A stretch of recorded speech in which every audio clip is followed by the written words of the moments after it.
World wine capital వేల ఏళ్ల చరిత్రకు నిలయం పర్యాటకుల స్వర్గధామం ఇప్పుడు కార్చిచ్చు ముప్పుతో వణికిపోతోంది. ఫ్రాన్స్లోని బోర్డో నగర శివార్ల వరకు అగ్నికీలలు చేరటంతో అధికారులు అప్రమత్తమయ్యారు.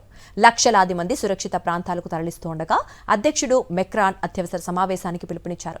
అసలు బోర్డో ప్రత్యేకత ఏంటి, ప్రస్తుతం పరిస్థితి ఎలా ఉంది, ఈ కథనంలో చూద్దాం. ప్రపంచ వైన్ రాజధానిగా పేరొందిన ఫ్రాన్స్లోని బోర్డో నగరంలో కార్చిచ్చు బీభత్సం సృష్టిస్తోంది. నైరుతి ఫ్రాన్స్లో ప్రారంభమైన వైల్డ్ ఫైర్స్ వేగంగా వ్యాపిస్తూ బోర్డో శివార్లకు చేరువయ్యాయి. నగరానికి కేవలం 15 కిలోమీటర్ల దూరంలోనే అగ్నికీలలు ఉన్నాయని మేయర్ ఆందోళన వ్యక్తం చేశారు.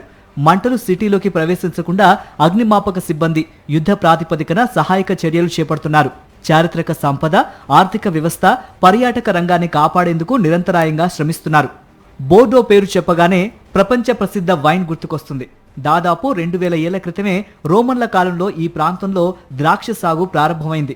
అనుకూల వాతావరణం, సారవంతమైన నేల, గరుణ్ నది ఇవన్నీ కలిసి బోర్డోను ప్రపంచ వైన్ తయారీ కేంద్రంగా తీర్చిదిద్దాయి.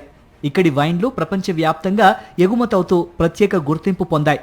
వైన్ తయారీతో పాటు బోర్డో పర్యాటక రంగానికి కేంద్ర బిందువే. వేలాది ద్రాక్ష తోటలు, వైన్ ఎస్టేట్లు, ప్రపంచ స్థాయి వైన్ మ్యూజియం ఈ నగర ప్రత్యేకత.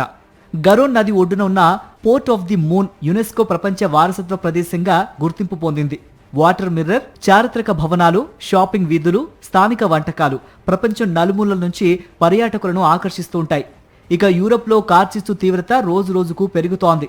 ఫ్రాన్స్లో ఇప్పటికే 2,20,000 మందిని సురక్షిత ప్రాంతాలకు తరలించారు. స్పెయిన్లో కూడా వేలాది మందికి ఇళ్లను ఖాళీ చేయాలని అధికారులు హెచ్చరికలు జారీ చేశారు.